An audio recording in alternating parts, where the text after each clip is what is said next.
Parlons maintenant de Lilith, son insoumission et son infidélité.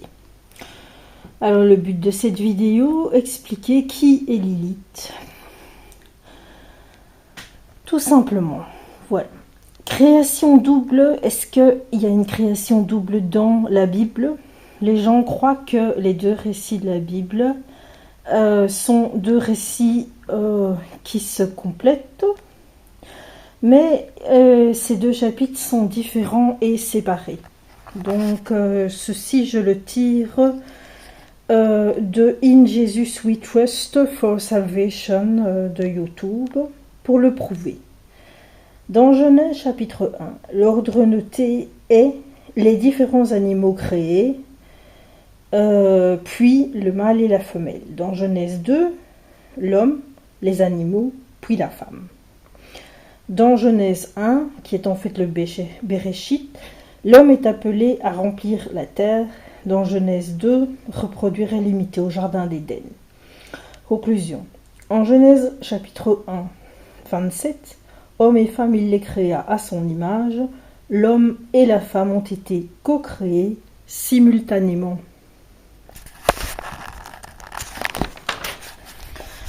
Séparés et égaux de la poussière du sol. Mais dans Genèse 2, chapitre 21-22, Dieu fit tomber Adam dans un profond sommeil. La femme est créée d'une côte de l'homme. Après, l'homme est comme son aide. Maintenant qu'on a établi qu'il y a deux récits de la création, viennent les questions sur qui est cette femme décrite. Lilith, qui est-elle et quelle est son histoire? Lilith signifie adoratrice de son ego, monstre, déesse de la tempête.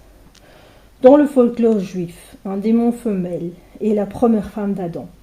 Elle vit dans un désert, une région sauvage et aride, et est spécialement dangereuse pour les femmes enceintes.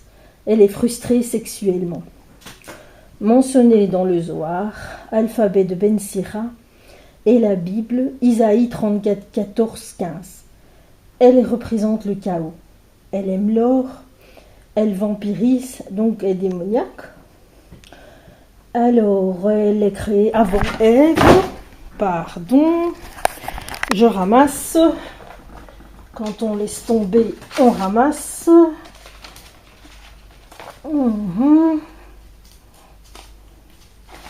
Donc, Lilith, nous disions,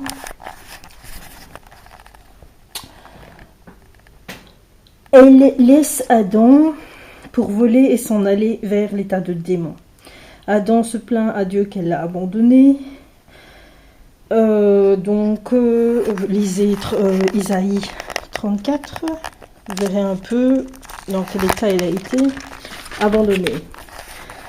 Donc Satan, chef des démons, devient son amant démoniaque. Elle tua 100 bébés.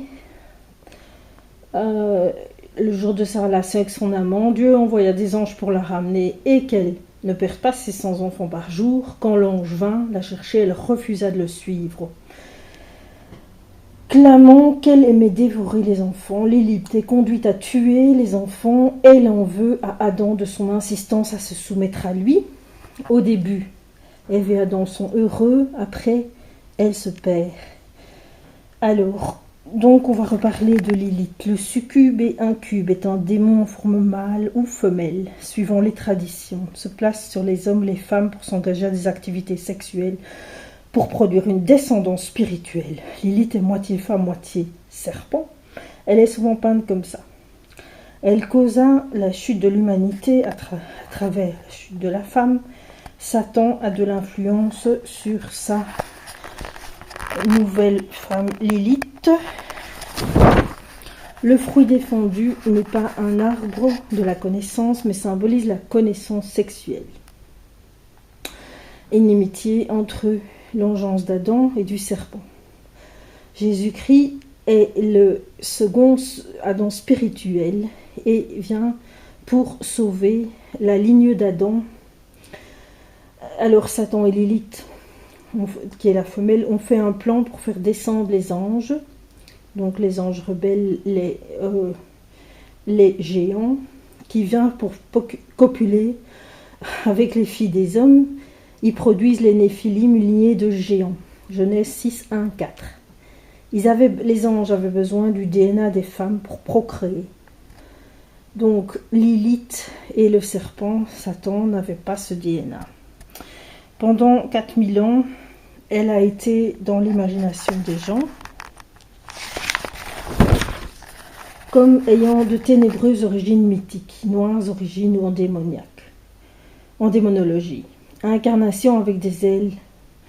Dans un document, H, Histoire, il parle de Lilith, disant qu'elle pose des questions pour son identité, mais il la décrit aussi en créature de nuit dévoreuse d'enfants.